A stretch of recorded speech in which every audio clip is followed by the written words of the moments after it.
যারা সফলতা চান, যারা নিজের জীবনে বাতি জ্বলুক চান, যারা অন্তরে অশান্তির হৃদয়ে শান্তির ছোঁয়া পেতে চান, যারা ঘুমের ওষুধ ছাড়া ঘুমাতে চান, দুনিয়া যাদের ইজ্জত দরকার, আখেরাতে যাদের ইজ্জত দরকার, জান্নাতে যাদের ঘর পাওয়ার ইচ্ছা, আজকের আলোচনা তাদের জন্য। অশান্তি মনে শান্তির ব্যবস্থা যিনি করে দিতে পারেন তিনি কে? অভাব যিনি দূর করে সচ্ছলতা এনে দিতে পারেন তিনি কে? অসুস্থ শরীরে সেকেন্ডের ভিতরে সমস্ত অসুস্থতাকে, রোগকে বিদায় দিয়ে সুস্থতা দিতে পারেন কে? বরকত দিতে পারেন কে? রহমত দিতে পারেন কে? সন্তান দিতে পারেন কে? সফলতা দিতে পারেন কে? ইজ্জত দিতে পারেন কে? বরকত দিতে পারেন কে? সুখ দিতে পারেন কে? সংসার দিতে পারেন কে? মা বাবা দিতে পারেন কে? পরিবার দিতে পারেন কে? সম্পদ দিতে পারেন কে? মানুষের জীবনে সুখে শান্তিতে থাকার জন্য যা যা দরকার তা দিতে পারেন যিনি, তিনি কে? ওই আল্লাহ আমাদের আছে না নাই? দেখে কি দেখে না? শুনে কি শুনে না? বান্দার চিৎকার, অন্তর ভরা কান্না দেখে কি দেখে না? অন্তরের ফরিয়াদ শুনে কি শুনে না? দিতে পারে কি পারে না? দেওয়ার মতো ক্ষমতা আছে না নাই? ভান্ডার আছে না নাই? নিয়ামত আছে না নাই? দিতে তিনি কিপটামি করে, দিতে তিনি কিপটামি করে। তারপরও আমরা যে না পাওয়ার দলে আছি, এটা শুধুমাত্রই আমাদের ব্যর্থতার কারণ। তিনি দেন না নন, তিনি দেন না নন, আমরা নিতে জানি, আমরা পেলে রাখতে জানি।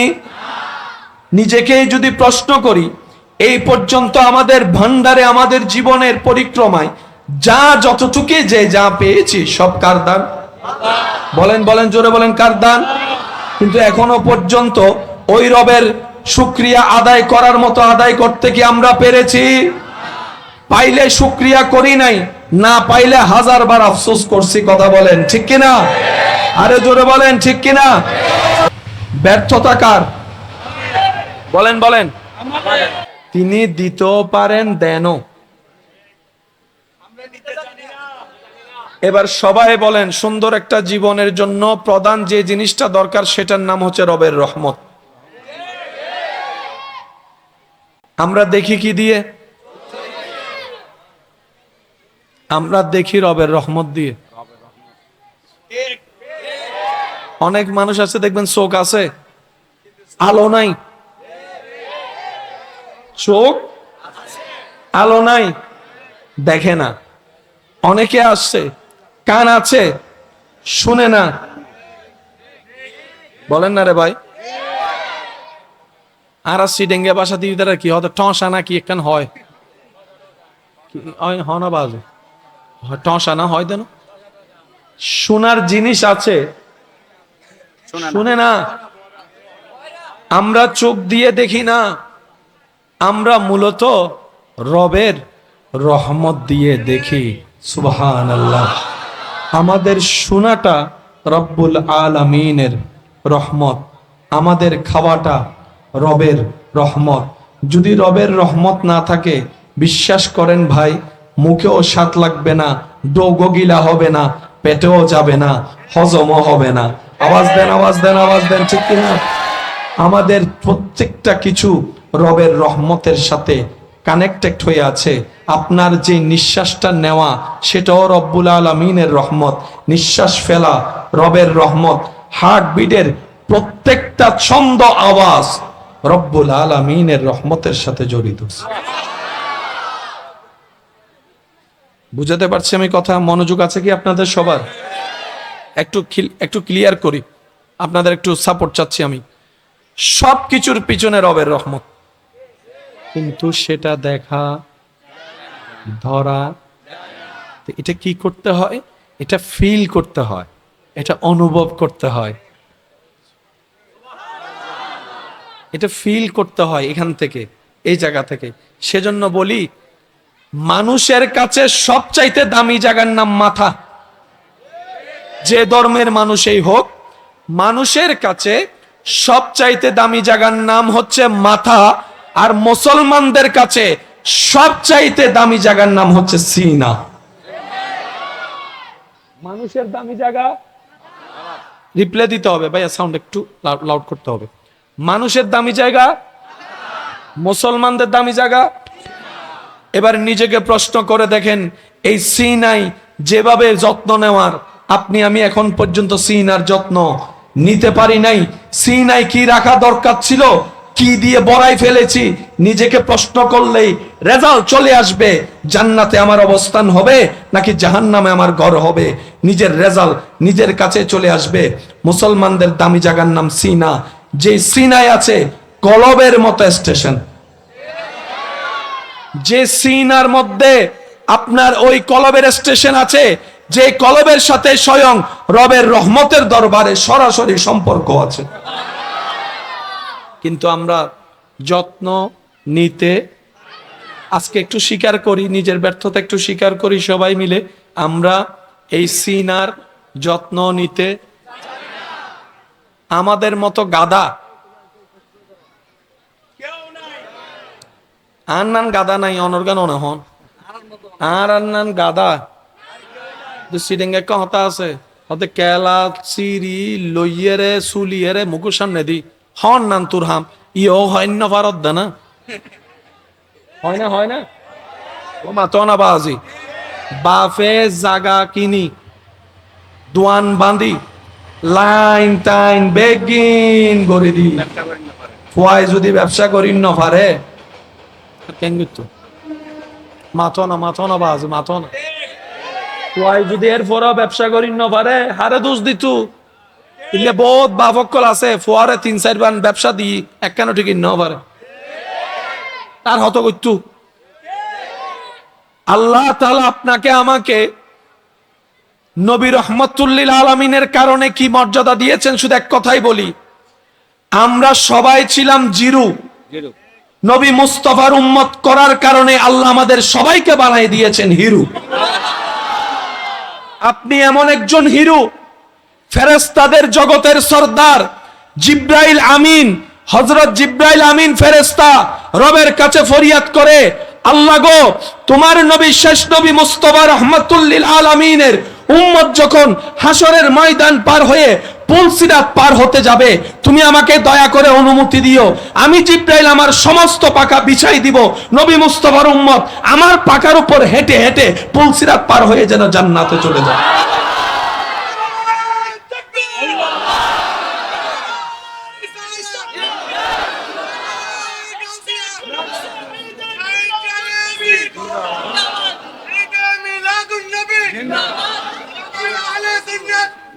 নিজের দাম নিজে ধরে রাখতে আমরা, আওয়াজ ছোট হয়ে গেছে, আমরা নিজের দাম নিজেরা ধরে রাখতে, মর্যাদা ধরে রাখতে, তাই তো গাছতলায় যাইয়া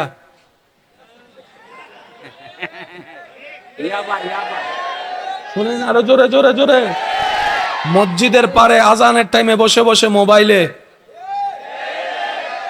জুমার দিন 2 রাকাত পড়ে গার্লস স্কুলে মেয়েদের সামনে গিয়ে হোন্ডার মধ্যে হরন বাজানো, এটা নবী মুস্তাফার উম্মতের কাজ নয়, এটা নবী মুস্তাফার উম্মতের কাজ নয়, নবী মুস্তাফার উম্মতের কাজ নয়। আর রিজালু কাওয়ামুনা আলান নিসা, আল্লাহ আপনাকে শ্রেষ্ঠ বানিয়েছেন, আপনি তো আকাশের তারার মতই না থাকবেন, জমিনে কেন নামতেছেন?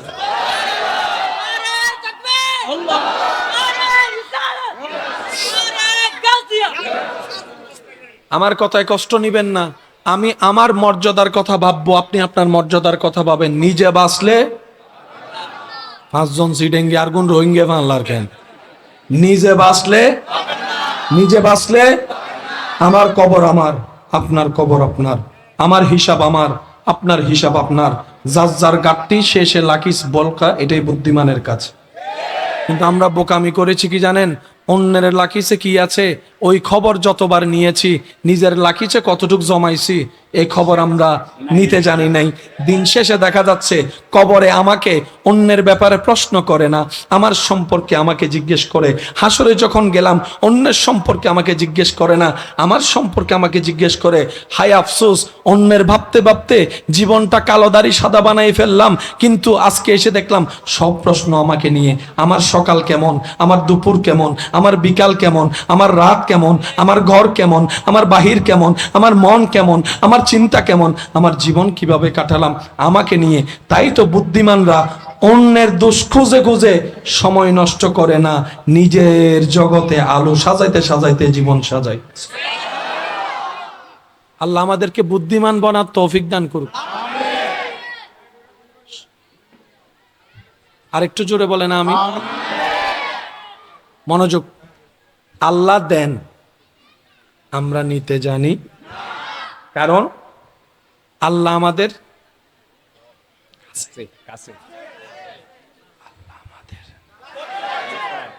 শাহী রগের চাইতেও কাছে। কিন্তু আমরা কোনো না কোনো ভাবে আল্লাহর রহমত থেকে অনেক দূরে। আল্লাহ আমাদের, এটা সবাই মিলে বললে খুশি হবো, আল্লাহ আমাদের, আমরা আল্লাহর রহমতের থেকে অনেক, যার কারণে আর কানেকশন ডিসকানেক্ট। এবার বুঝতে পারছেন কেন দোয়া করলেও কবুল হচ্ছে না? ব্যর্থতা আমাদের, কমতি, জোরে জোরে দোষ, ভুল। এবার আল্লাহর রহমতের কাছে যাওয়ার আমাদের দরকার আছে না নাই? ওই আল্লাহর রহমতের কাছে যাওয়ার জন্য আল্লাহ নিজেই বান্দাদেরকে রাস্তা করে দিয়েছেন। ওই আল্লাহর রহমতের কাছে যাওয়ার হাজার মাধ্যমের একটা মাধ্যম হচ্ছে 5 ওয়াক্ত নামাজ আদায় করা, বড়দেরকে সম্মান করা, ছোটদেরকে স্নেহ করা। আমি বলতে থাকবো, আপনারা শুধু সুবহানাল্লাহ বলতে থাকবেন। দেখি কিভাবে বলবেন, একটু বলেন তো দেখি। আরো জোরে বলেন, আরো জোরে বলেন। বান্দার জীবন সাজাতে রবের রহমতের দরকার, কিন্তু আমাদের ব্যর্থতার কারণে আমরা রবের রহমত থেকে হাজার মাইল দূরে সরে গিয়েছি। এবার বান্দার যখন বোধোদয় উদয় হলো, বুদ্ধি যখন জাগলো, নিজের ভালো যখন চিন্তা করলো, বান্দা বলে যে আমাকে যেমনেই হোক আমার রবের রহমতের কাছে যেতেই হবে, এছাড়া আর কোনো উপায় নাই, শান্তিতে থাকার কোনো রাস্তা। এবার বান্দা চিন্তা করলো কি করব। এবার বান্দা বের করলো আল্লাহর রহমতে, আল্লাহর রহমতের কাছে যাওয়ার হাজার মাধ্যমের একটা মাধ্যমের নাম 5 ওয়াক্ত নামাজ। সুবহানাল্লাহ। এই 5 ওয়াক্ত নামাজের পাশাপাশি মাঝে মধ্যে সবাইকে ঘুম পাড়িয়ে নিজে দাঁড়িয়ে তাহাজ্জুদের নামাজ পড়া। সুবহানাল্লাহ। ওই রহমতের কাছে যাওয়ার হাজার মাধ্যমের একটা মাধ্যম রমজানের রোজা রাখা, এই ছাড়া নফল কিছু রোজা ব্যবস্থা করা, রোজা রাখা, রোজা রাখা। সুবহানাল্লাহ। ওই রবের রহমত পাওয়ার, ভিক্ষা পাওয়ার হাজার মাধ্যমের একটা মাধ্যম নিজের মা বাবার সেবা করা, মা বাবার মুখে হাসি ফোটানো, মা বাবার মুখে হাসি ফোটানো হাজার মাধ্যমের একটা মাধ্যম। চিনি না জানি না, বয়সে আমাদের বড় মুরব্বী যাকে আমরা বলি, ওই মুরব্বীকে সম্মান করা, ছোটদেরকে স্নেহ করা, যে হক পায় তাকে হক দিয়ে দেওয়া, যে জায়গা পায় তাকে জায়গা দিয়ে দেওয়া, যে টাকা পায় তাকে টাকা দিয়ে দেওয়া, যাদের ক্ষুধার্ত যাদের ক্ষুধা তাদের খাবার ব্যবস্থা করা, যাদের ঘরে পানি নাই পানির ব্যবস্থা করা, যাদের রাস্তা নাই রাস্তা খুঁজে দেওয়া, রাস্তা খুলে দেওয়া। সুবহানাল্লাহ। একটু বলতে থাকি না। অসুস্থ ব্যক্তিকে দেখতে যাওয়া, অসুস্থ ব্যক্তির সেবা করা, দুর্বল ব্যক্তির সহায় হওয়া, অসহায় ব্যক্তির সাহস হওয়া। যার বাবা নাই এমন কোনো মেয়ে থাকলে সবাই মিলে সে মেয়ের বিয়ের ব্যবস্থা করে দেওয়া। সুবহানাল্লাহ। যার বাবা নাই এমন সন্তান থাকলে তাদেরকে সুন্দর করে পড়ালেখা করাই, লাইনবাজ করাই দেওয়া। এটাই রবের রহমত। হাজার রহমত পাওয়ার এক একটা মাধ্যম এভাবে সামনে আসে। রাস্তা দিয়ে যাওয়ার সময় হাজারটা মেয়ে দেখার সুযোগ আছে চোখ দিয়ে, কিন্তু হাজার সুযোগ থাকার পরও নিজের চোখকে কন্ট্রোল করে রবকে ভয় করে নিচের দিকে তাকাই থাকা রহমত পাওয়ার মাধ্যম। রহমত পাওয়ার মাধ্যম, রহমত পাওয়ার মাধ্যম। পরকিয়া না করা রহমত পাওয়ার মাধ্যম, নেশা না করা রহমত পাওয়ার মাধ্যম, আজানের ডাকে ডাকে নামাজের সাড়া দেওয়া রবের রহমত পাওয়ার মাধ্যম, অন্তর থেকে মুস্তাফা রহমাতুল্লিল আলামিনের উপর দরুদ ও সালাম পড়া রহমত পাওয়ার মাধ্যম, অসহায় মানুষের শক্তি হয়ে দাঁড়া রবের রহমত পাওয়ার মাধ্যম। এক কথায় বলতে গেলে আল্লাহ খুশি যা হয় বান্দার কাজে, এগুলা করাই রবের রহমত পাওয়ার মাধ্যম।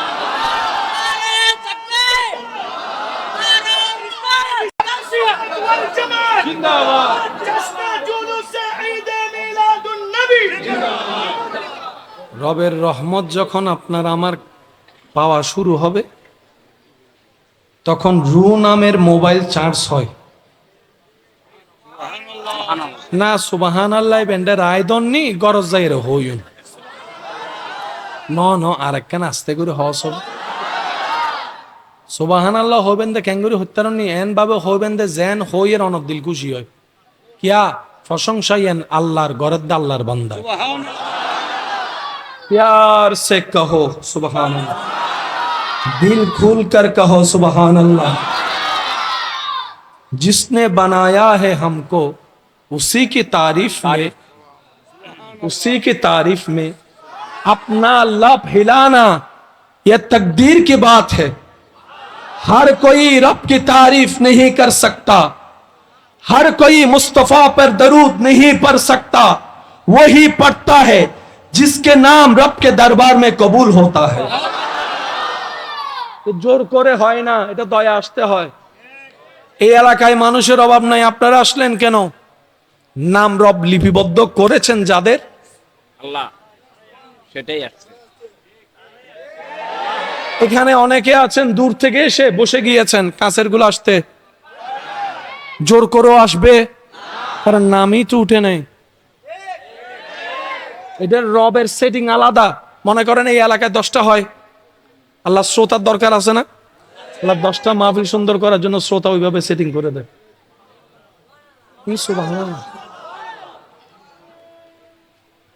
আজি ট্রেন আইবে সিরিয়াল লাগি ফানলা, হ্যাঁ ইতার আবার আজি হদে আজি বেগিন ট্রেন এক লাইনে দে নিউদা আয় আয় অবা আয় আয় আয়।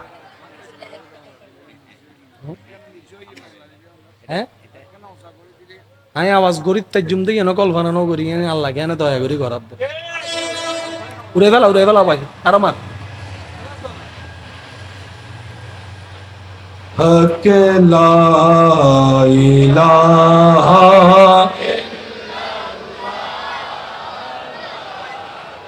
একটু গরম পানি ইল্লাল্লাহ কে লা ইলাহা লা ইলাহা লা পড়িয়ে লা ইলাহা।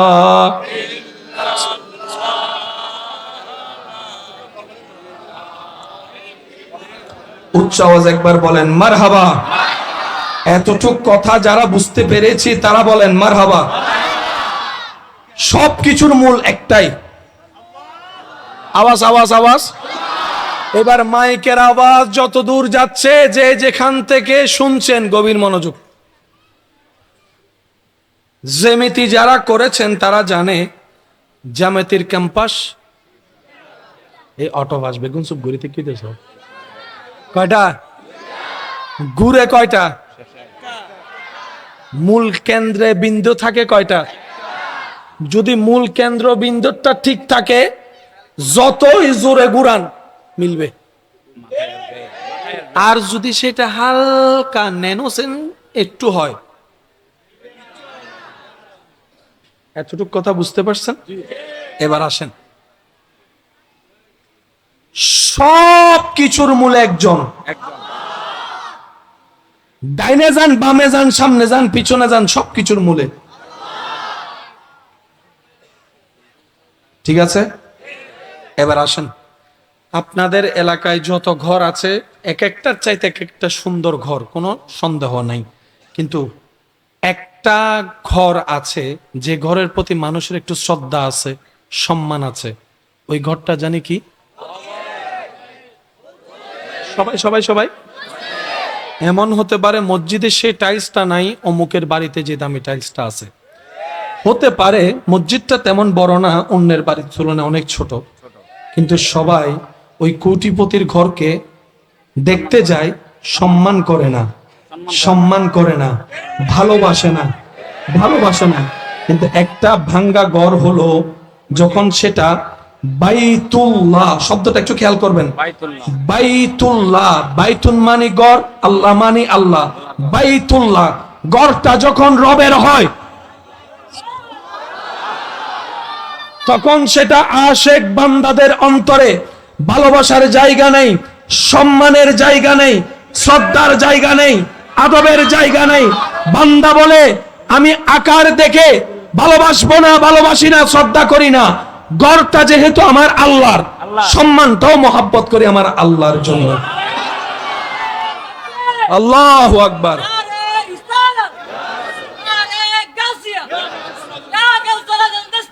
উচ্চ আওয়াজ একবার বলেন মারহাবা। স্কুল কলেজ ভার্সিটির ভাইয়েরা থাকলে এটা একটু মনোযোগ দিয়ে শুনবেন। সম্মান পৃথিবীর মানুষের কাছে সবচেয়ে দামি জিনিসের নাম কি জানেন? সম্মান। সম্মান দিয়ে যদি শাক দিয়ে বাদ দেন আলহামদুলিল্লাহ। আর অপমান করে যদি পোলাও রোজ বিরিয়ানি দেন, আহ, সম্মানের শাক দিয়ে ভাত খাইতে রাজি আছেন? অপমান করে পোলাও রোজ বিরিয়ানির দরকার? এবার বলেন সুন্দর দামি না সম্মান দামি? বডি দামি না সম্মান দামি? চেহারা দামি না সম্মান দামি? কণ্ঠ দামি না সম্মান দামি? সব মানুষের চাওয়া সম্মান। আমার মা বোনেরাও চায় স্বামীদের থেকে একটু মায়ার সম্মান। আরে জোরে। একজন রিক্সাওয়ালা মামাও খোঁজে, ইস কেউ যদি আমাকে একটু সম্মান করে কথা বলে। জানেন আপনি 10 কোটি টাকা দিয়ে ওনার সেই হৃদয়ে খুশি আনতে পারবেন না, একটু সম্মান করে চাচা, দাদা, ভাইয়া যাবেন। জান্নাত পাওয়া কঠিন নয়, জান্নাত পাওয়া সহজ। আমি সবাইকে সাথে নিয়ে উলামায়ে কেরামের দোয়া নিয়ে বলতে চাই, যে জান্নাত পাওয়া সবার স্বপ্ন, নবী রাহমাতুল লিল আলামিনের উম্মত যদি আমরা জান্নাত না পাই, অন্য নবীর উম্মত জান্নাত পাওয়ার কল্পনাও করতে পারবে না। ডান হাত তুলে দেখাই, বলো ঠিক কিনা?